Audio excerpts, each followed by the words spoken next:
I'd call real estate photography simple, but I wouldn't necessarily call it easy. The reason for that is because when you're just getting into real estate photography, it's a brand new skill. You don't know anything about it. There's all these things going around. Do I shoot flash? Do I shoot HDR? How do I do my videos? What kind of camera should I buy? What kind of gear should I get?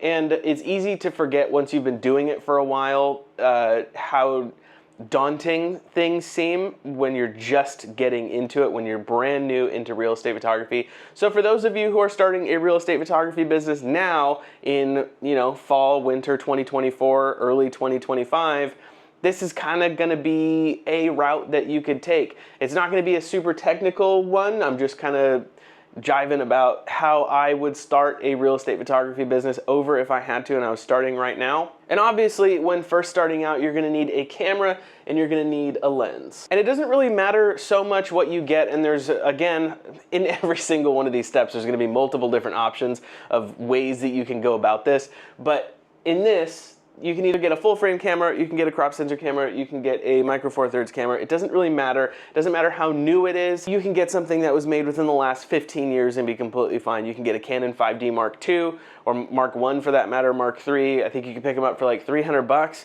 and there's a full frame camera, and then you can get something like a Sigma 12 to 24 millimeter f4 that is a little bit pricier. All in, I think that would be just over $1,000, but you have a full frame camera that can do really, really nice photos.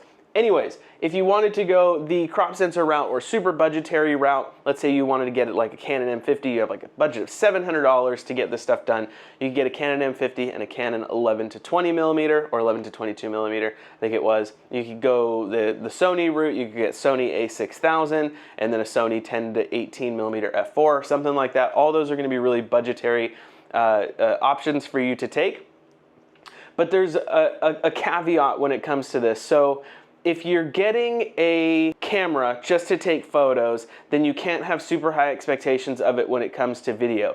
The perfect pairing, in my opinion, for when you're just starting out as a real estate photographer is to get a really cheap camera and lens because it's going to be good enough. But if you have an iPhone, something like, 14 Pro or newer, really even the 13 Pro or newer, you can do really nice videos. So I'll kind of overlay some of the listing videos that I've done with my iPhone 14 when I had one. I've got the 15 Pro Max now, to kind of showcase exactly the type of quality that you can get out of these cameras, and it's a really good pair up. So a big concern a lot of newer real estate photographers have when they start getting into the more business side of things and trying to learn exactly, client perception, client acquisition, these sort of things, then they're like, well, shoot, I'm just gonna show up to this listing with, my cell phone on a little cell phone gimbal. My clients are gonna think that I'm some hack, you know what I mean? Like they could just do it.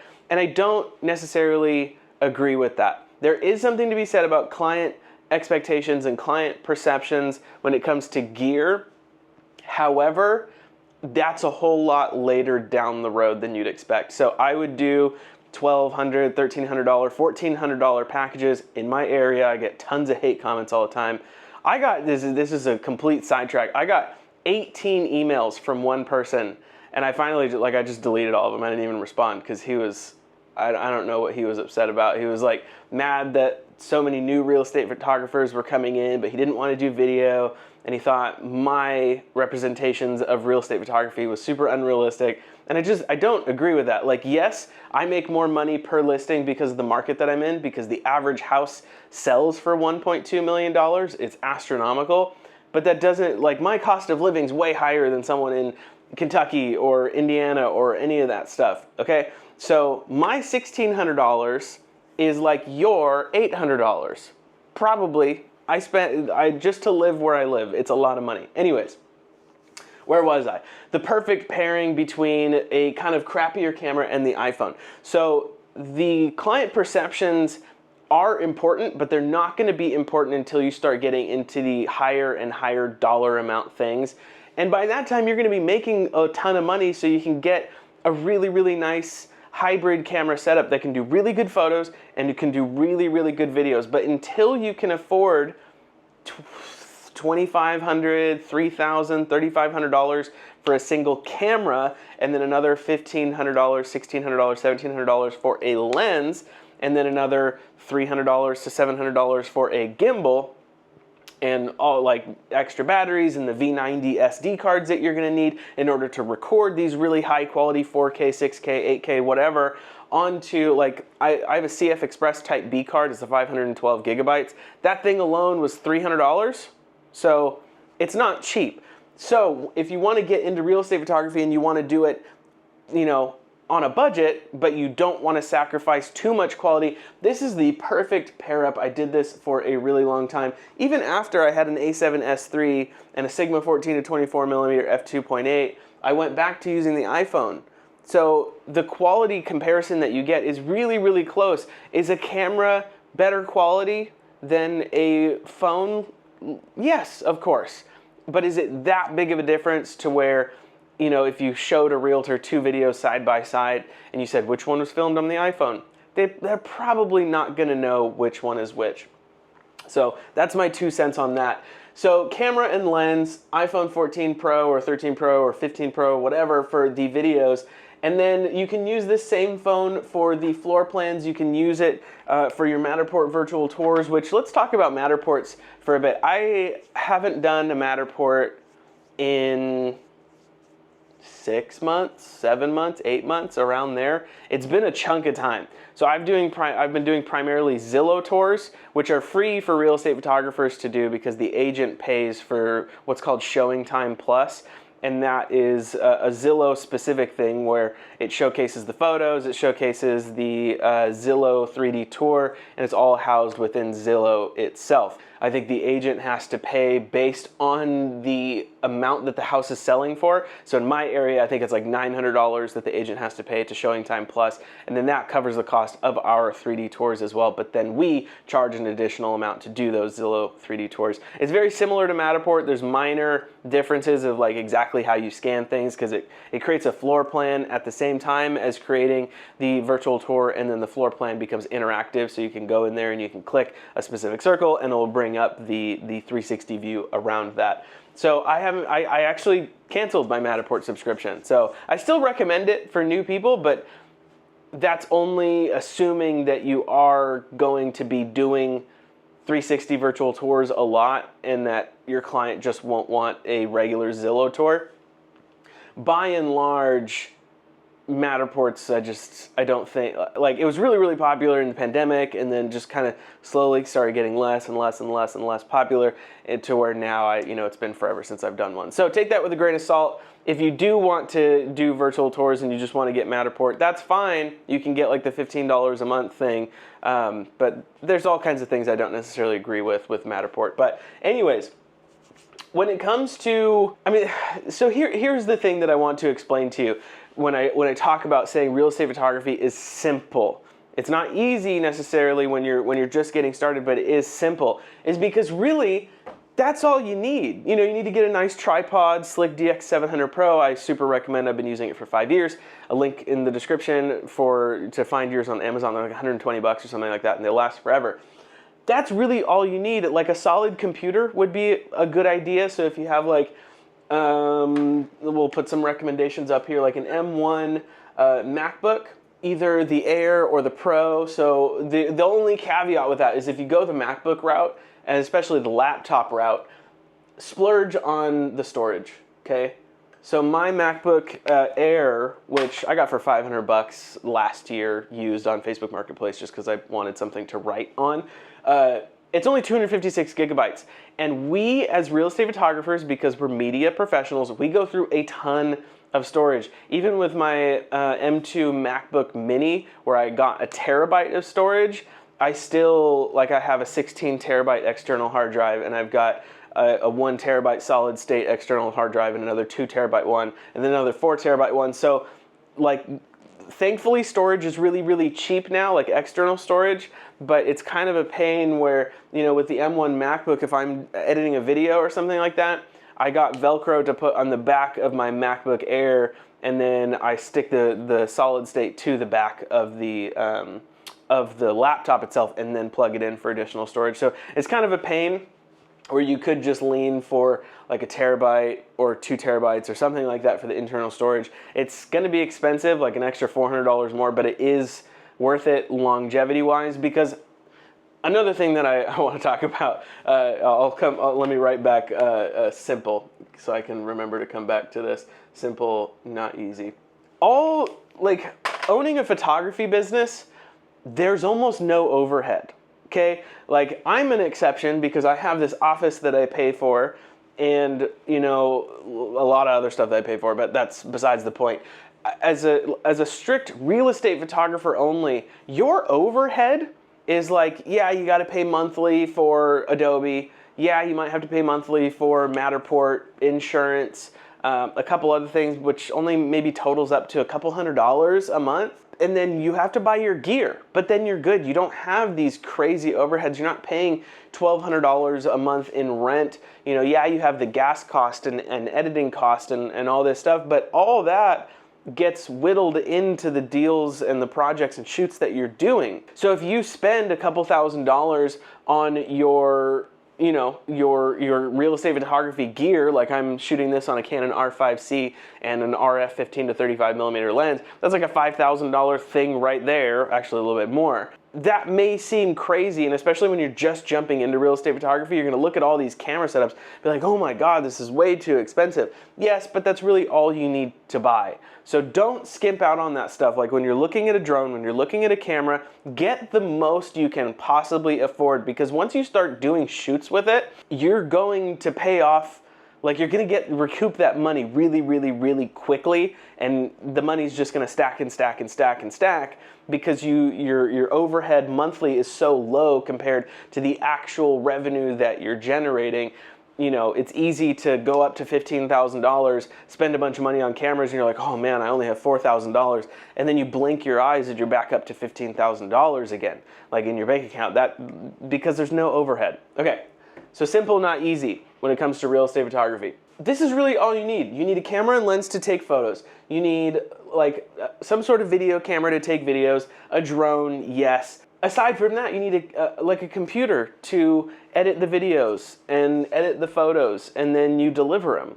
There's not too much more that goes into the materials side. There's a whole lot more that goes into the business side of things, but not too much more that goes into actually creating the stuff. So when you're looking at how do I start a real estate photography business, this is it. Like that's all you need for the materials side. If you're looking for like how to figure out how to get clients and build your business and maintain profitability, that's a whole different ballgame that I go over, you know, like crazy in the coaching program that I have and the courses that I'm coming out with. But it's simple. But just because it's simple doesn't mean it's easy. You have to do everything for your business. You can't rely on anybody else. So number one, I'll share with you my recommendations of how to go about getting good at this stuff. So first off, look into how to take photos, okay? And there's only like a few really important things to keep in mind. Your aperture needs to be at f8. Okay, that tells you how much is in focus. If you're at f2.8, it's a shallow depth of field. The background will be blurry, whereas, you know, you're gonna be in focus. That's good for portraits.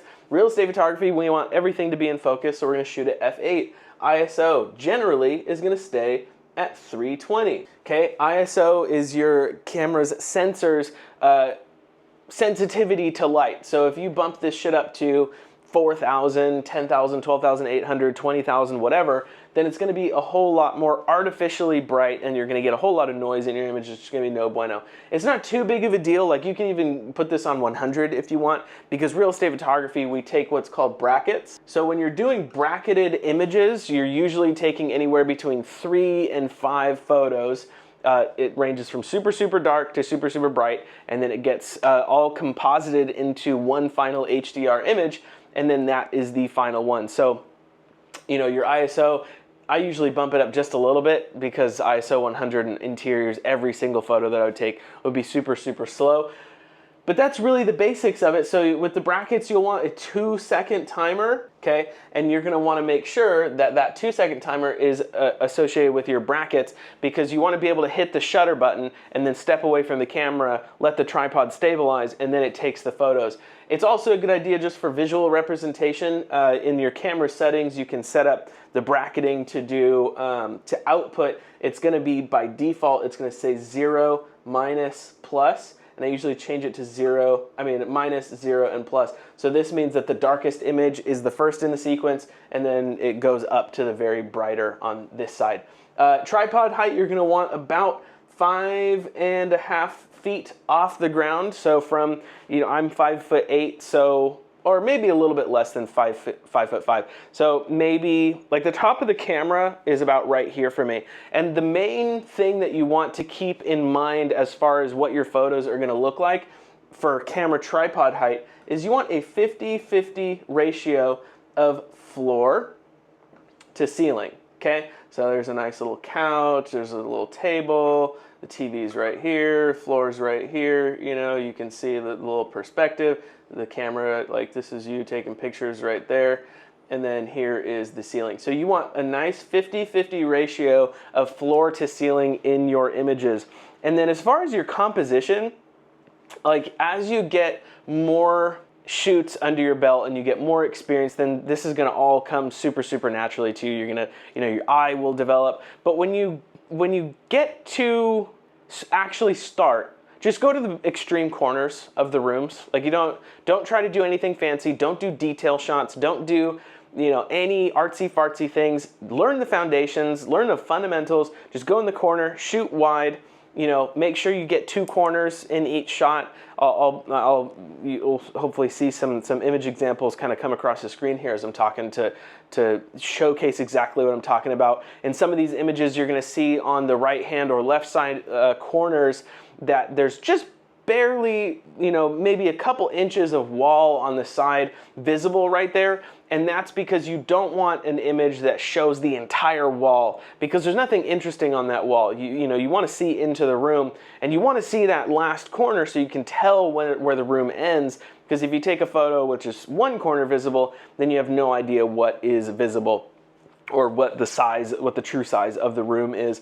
Versus seeing 2 corners, then you get kind of a good representation of that corner, and then you can go to the other corner and shoot that. So just shoot the corners, get into properties, and do it again and again and again and again. And if you're interested, I have a course coming soon that's gonna go over all the fundamentals. It's still 50% off because I had COVID for a few weeks, and I'm still sick. It's miserable.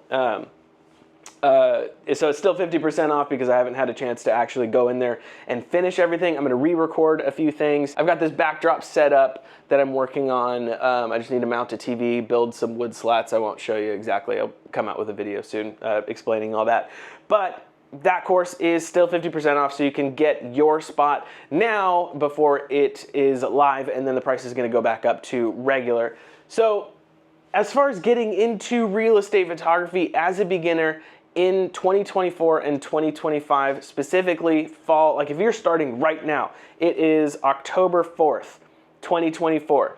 Now is kind of the slow season. What does that mean for you? Well, it means there might not be as many shoots to go around if you live somewhere where, there's a lot of snow in the winter time, people get a little bit slower, they don't really want to do listings over Thanksgiving and Christmas and, all the holidays, and that might suck for you. However, I started this business 5 years ago last month, okay? So I started during the slow season. It is the perfect time to network. Share your information with as many realtors as you can find. It's like a lot of the work is gonna seem like it's a waste of time because you're not getting any immediate results for your efforts. Like if I'll share my experience with you. So when I started, I was just networking like crazy, messaging people on Instagram. People were all gung-ho and be like, yeah, totally, I'll use you for my next listing. But then, October rolled around, November rolled around, December rolled around, January rolled around, and I didn't get anything. Like, shoots here and there, but all these, 50 plus realtors that were like, yeah, I'll totally use you, they didn't have anything. So it doesn't matter how much I was reaching out to them. Well, it did matter, and it was important to do because I'll get into that in a second. But February rolled around and March rolled around. It was super busy, and they did $20,000. So that's kind of the thing that you can expect. So if you spend your time, number one, getting good at photos, video, drone, all that stuff, yes, get good at the materials. But if you spend a bunch of your time going into open houses, going into brokerages, messaging people on Instagram, like cold calling realtors, anything that you can do to introduce yourself and, you know, spread the word that you are a real estate photographer and you are ready to go. You might not get immediate results, but I promise you, if you stay on these people's minds, when February, March rolls around and it's busy again, you're gonna have a really, really, really good revenue month. So that's what I want you to do. If you're starting a real estate photography business right now, or maybe you already have a real estate photography business, but it's not quite where you want it to be, spend the next 3 months going absolutely ham on client acquisition, client outreach, everything that you can possibly do. Every person you meet, okay, create a spreadsheet on Google Sheets and add their information into that spreadsheet and reach out to them every 2 weeks, every 3 weeks. You know, after you've already talked to them, you can shoot them a text. Yeah, don't cold text, because apparently that's illegal in the United States for whatever reason. You can text them after you've already like established some sort of it's a really gray area, but just call them first or go to an open house or, you know, whatever. But then just reach out to them periodically. They might not have a listing. Don't make them feel bad for that. You don't have to call them every 3 weeks and be like, do you have a listing for me yet? You know what I mean? You can call them and just remind them that you exist so that by the time they get their next listing, you're the first person that they think of, and then they use you, and suddenly February, March rolls around, you've got 120 shoots on the calendar, and you're making $30,000 in the month, okay? Exciting stuff. Don't get sad if you don't get shoots immediately. Spend the next 3 months wisely practicing getting good at photos, good at video, good at drone, good at everything. But then the majority of your time, create content on social media. Do a ton of outreach, like, comment, you know, follow other different realtors, message them asking how business is going. Just try to do it, because if you spend the next 3 or 4 months super, super wisely, I promise 2025 is going to change your life. Thank you for watching. I'll see you in the next one. I'm sorry it's been a while since my last video. I've had too much going on. Okay, goodbye.